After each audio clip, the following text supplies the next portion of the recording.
Welcome to stone dictation. Dictation 5 second बाद शुरू होगा। Ready, start.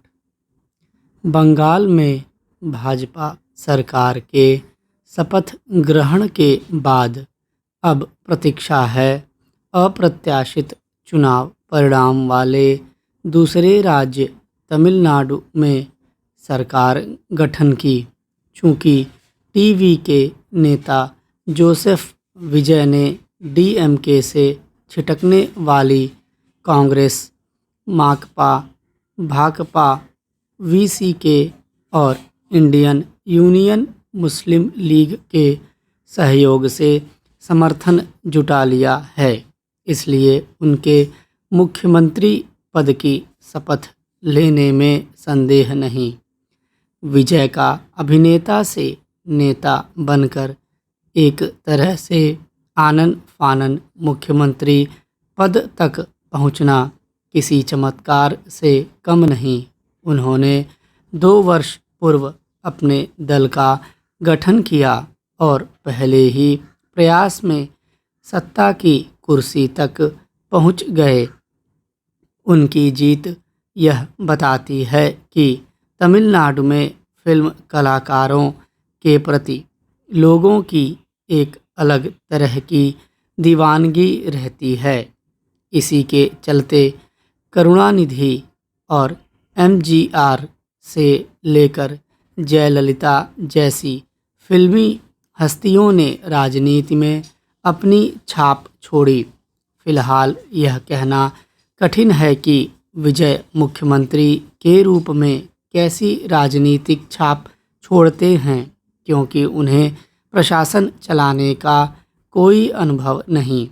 उनकी सरकार 5 दलों के सहयोग पर टिकी होगी, इसलिए एक अभिनेता के रूप में तमाम लोकप्रियता के बाद भी उनके लिए शासन चलाना बहुत आसान नहीं होगा। यह ठीक है कि तमिलनाडु अपेक्षाकृत एक समृद्ध राज्य है, लेकिन विजय ने जिस तरह थोक के भाव लोक लुभावन वादे कर रखे हैं, उसे देखते हुए उनके लिए उन्हें पूरा करना आसान नहीं होगा। आखिर आर्थिक दृष्टि से सक्षम तमिलनाडु में नेताओं को इतने अधिक लोक लुभावन वादे क्यों करने पड़ते हैं? इस प्रश्न के उत्तर में यही अधिक दिखता है कि राज्य का एक तबका अभी भी निर्धनता की परिधि में ही बना हुआ है। यह एक विसंगति ही है। इसमें संदेह है कि रेवड़ियाँ बांटकर निर्धनता को दूर किया जा सकता है। विजय के मामले में यह भी देखना होगा कि वे द्रविड़ दलों की तरह से ही अपनी राजनीति चलाते हैं या फिर कोई नई राह पकड़ते हैं। द्रविड़ पार्टियों के बारे में यह किसी से छिपा नहीं कि वे हिंदी विरोध के साथ दिल्ली यानी केंद्रीय सत्ता से टकराव मोल लेने की राजनीति करती रही हैं और तमिल अस्मिता के नाम पर तमिलवाद को इस तरह उभारने की भी कोशिश करती रहीं जैसे यह राज्य शेष देश से विशिष्ट हो। इस तमिलवाद में क्षेत्रीय संकीर्णता के साथ प्रायः एक तरह के अलगाववाद की भी बू आती रही है।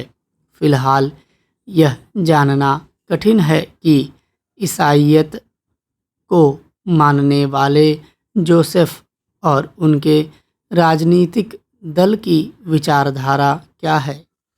क्या यह अजीब नहीं कि वे भाजपा को तो धार्मिक पार्टी मानते हैं, लेकिन मुस्लिम लीग को नहीं।